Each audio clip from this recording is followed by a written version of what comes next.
को मेरे प्रभु की आदत क्या है। प्रातः काल उठ के रघुनाथा, मात पिता गुरु नवा में ही माथा।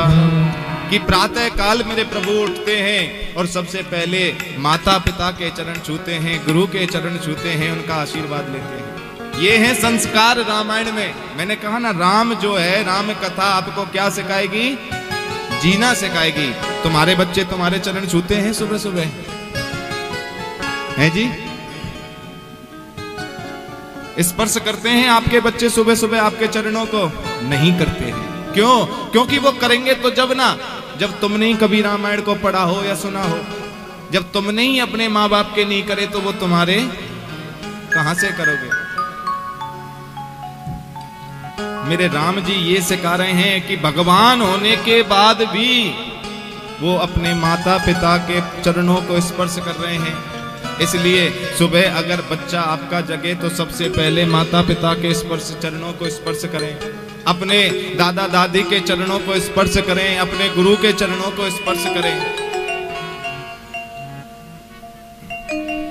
एक बार एक सेठ जी का बच्चा था, उसने कहा कि पापा अब की बार मैं अगर फर्स्ट आ जाऊं तो मुझे गाड़ी दिलाओगे? उन्होंने कहा बेटा जरूर दिलाऊंगा। उस बच्चे ने क्यों वो बहुत बुद्धिमान था बच्चा, उसने और मेहनत की, वो पूरे स्कूल में फर्स्ट आया। 99% वो व्यक्ति लेकर आया, दौड़ा दौड़ा आया, पापा पापा पापा मैं 99% लेकर आया हूं, फर्स्ट आया हूं, अब मुझे गाड़ी दिलाओ। उसके बाप ने क्या करा? एक रामायण का ग्रंथ लिया, राम कथा ली और रामायण का ग्रंथ लेकर कहा कि बेटा मेरी ओर से यही गिफ्ट है, इसे जिस दिन तू पढ़कर अपने जीवन में उतार लेगा उस दिन मैं धन्य हो जाऊंगा।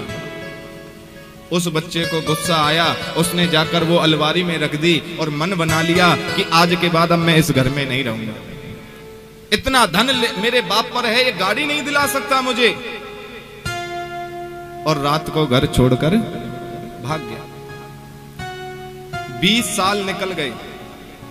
वो पढ़ाई में तेज तो था ही, कहीं जाकर उसने अपनी जो है नौकरी वगैरह की होगी, उसको अच्छी नौकरी भी लग गई। इधर से वो बाप बेचारा अकेला जीवन व्यतीत करता रहा। 20 साल निकल गए। उन 20 सालों में वो बाप भी मर गए। बच्चे की मुंह में तड़प तड़प कर वो बाप भी मर गया। 20 साल बाद वो सोच रहा है अब जाकर अपने पिता को चिढ़ाऊंगा कि आज मेरे पास गाड़ी है, बंगला है, घोड़ा है, सब कुछ है। वो व्यक्ति आया, वो बच्चा अपने घर आया तो उसके घर पर जो नौकर रहता था वही उसके घर को अब संभाल रहा था। आकर पूछने लगा उससे, मेरे पिता कहाँ हैं? अब वो नौकर उसे देखकर रोने लगा। वो नौकर उसे देखकर रोने लगा। उसने कहा बात क्या है, बताते क्यों नहीं, मेरे पिता कहाँ हैं? उन्होंने कहा कि अब आपके पिता इस दुनिया में नहीं रहे। आपके लिए दिन रात तड़पते थे, खाना भोजन पानी उन्होंने छोड़ दिया, जिसकी वजह से उनके शरीर में बीमारी लग गई और वो चले गए। अब आपके माता पिता नहीं रहे।